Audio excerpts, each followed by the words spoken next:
becoming periodically active. And when the oceans heat up, that hot water at the bottom makes the oceans literally flip over, and it drives the air current. So it's completely volcanic, and it's a cyclical thing, and it's tied to the Earth's position, magnetic flux fields with the sun, which is an interlocked system.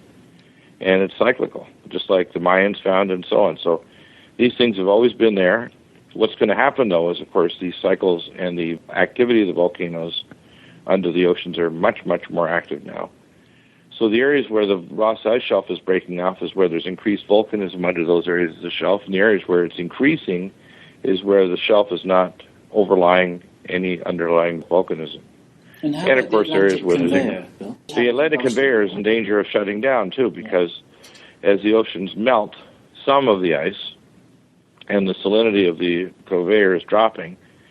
During these periods, if there's sufficient melting caused by these events like the volcanism, like the Gakao Range, you could theoretically shut down a conveyor. So the primary thing that's happening now worldwide, which we've been following now for well over a decade, is increased rainfall all over the planet. If you look at the total planetary rainfall, it's increasing, and that's the primary driver, along with the sulfur dioxide content from volcanoes, that drives us into an ice age. So if you actually look at scientifically the data of what we have, we're heading into, at the very least, a cooling period with a high probability with all the 11,500, 800 year, the 105,000 year, and the longer cycles.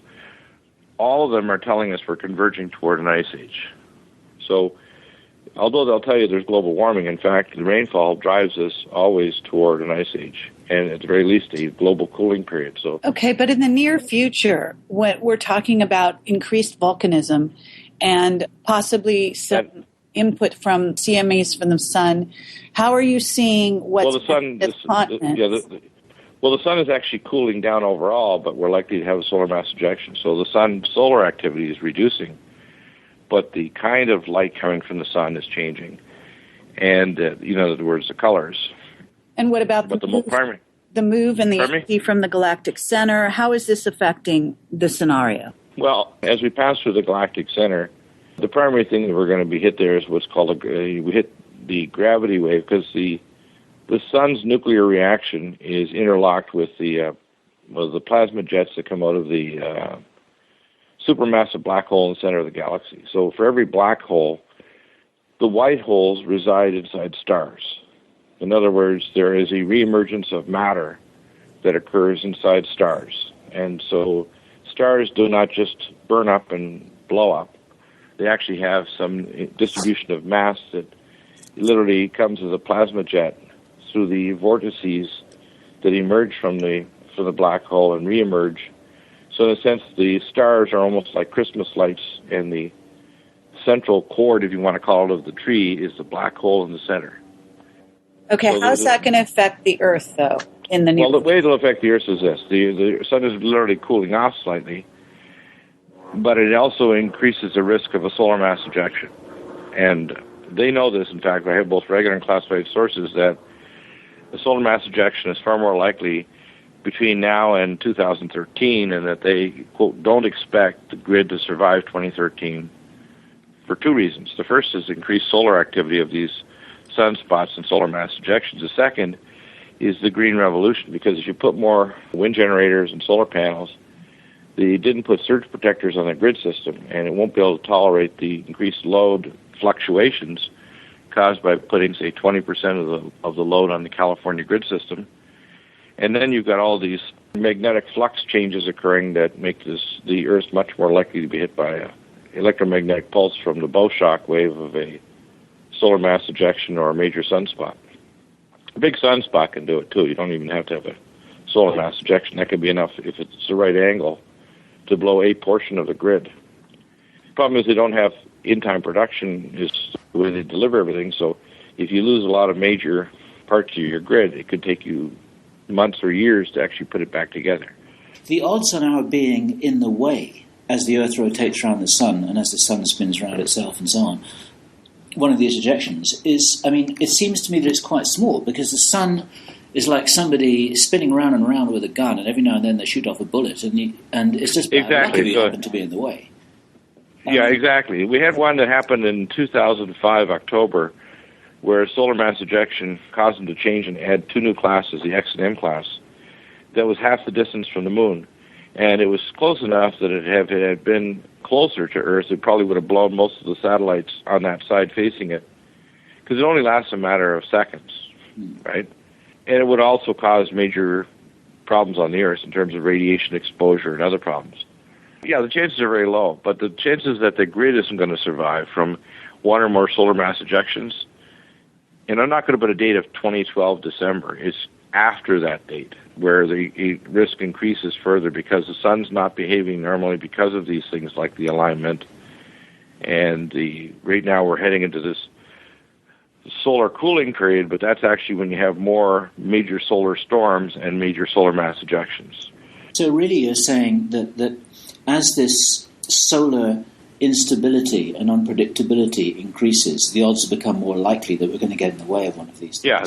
Yeah, I have both from regular sources from power corporations in America and classified sources as well as intuitive that our biggest major single risk is two things. The magnetosphere collapse and reversal, which is going to occur over probably most likely somewhere around 30 days. It's going to take a period of time for it to evolve. And during that 30 days, we're basically naked from any solar activity, even minor sunspots. Yeah, if you have any major sunspots, even with those solar mass ejection, there's basically no protection against those sunspots hitting the Earth with an electromagnetic pulse, because ordinarily the magnetosphere would deflect those. And we have heard similar things from our sources too. I mean, this all fits together for a pretty sobering picture, because all of these things are happening. Right, and so in other words, there's a period of time when there's a drop-off and increased, in other words, your shields are down like Star Trek. And even just a bad solar mass ejection or a lot of strange activity on the sun could cause, our power or grids or satellites to be knocked out. And then all commerce goes, international transport, movement of goods and services, our economy is based on computers. And most people aren't aware that, that the ICs in cars and all kinds of electronic things are all based on this. So it would be like an electromagnetic pulse occurring in space, like a nuclear weapon going off over the U.S. at, say, 200 or 300 miles, could wipe out all the electronics in North America. Well, a similar thing could occur if there's just even a big sunspot during that 30 days where you go down the freeway to Los Angeles and all you see is egg-shaped cars all parked on the freeway because they can't drive anywhere because their integrated circuits are down fried. Okay, but what about the supervolcano in Yellowstone? And what about the increased volcanism and how that might change the face of the planet? It's increasing, and that's quite possible that we'll have those. I don't think the one in Montana is going to go. Actually, the most likely volcano, if you look worldwide to go, is the one in Ecuador. The one in Montana is already blown 500,000 years ago, and although it's bubbling, it's fully, in other words, it's responding with a change in the dome over the supervolcano, and it's rising. So in other words, like a balloon, has lots of stretch. So all the work that I have and sources suggest if there's any kind of volcano that's going to blow its top, it's the one in Ecuador.